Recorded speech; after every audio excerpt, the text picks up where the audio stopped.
আপনাকে যদি বলা হয়, যে কোনো মানুষকে বলা হয়, ভাই আপনার জীবনের ব্যথা বেদনা কষ্ট দুঃখগুলো বলুন, আমরা প্রতিকার করার চেষ্টা করব। আপনি একেবারে গড়গড় করে 10-20টা বলতে পারবেন না? হুজুর বলেন না, বউ কথা শোনে না, ছেলে এইটা করে, মেয়ে এইটা করে, চাকরিতে এই অসুবিধা, এই সমস্যা, প্রতিবেশী এই সমস্যা করে, আছে না? এগুলো সবসময় মনে থাকে, ঠিক না বেঠিক? কিন্তু যদি আপনাকে বলা হয় আপনার জীবনের 10-20টা বড় বড় নিয়ামত বলুন তো, সহজে পারবেন নাকি? আমার জীবনে আবার নিয়ামত কি?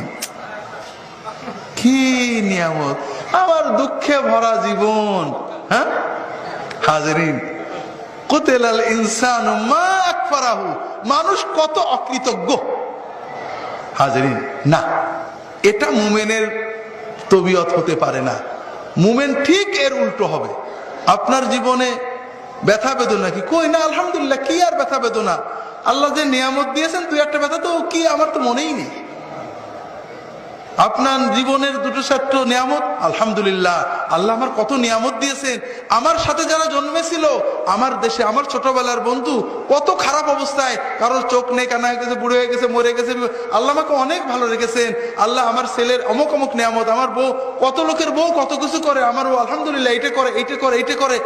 মুমিনের জীবনে নিয়ামত গুলো মনে থাকবে, কষ্টগুলো ভুলে যাবে। আর এই জন্য সবচেয়ে বড় ঔষধ হলো আলহামদুলিল্লাহ।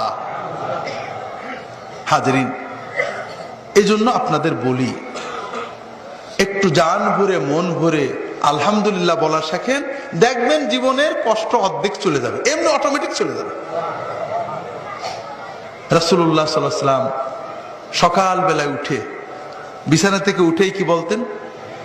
আলহামদুলিল্লাহ আল্লাযী আহয়ানা বা'দামা আমাতানা ওয়া ইলাইহিন নুশুর।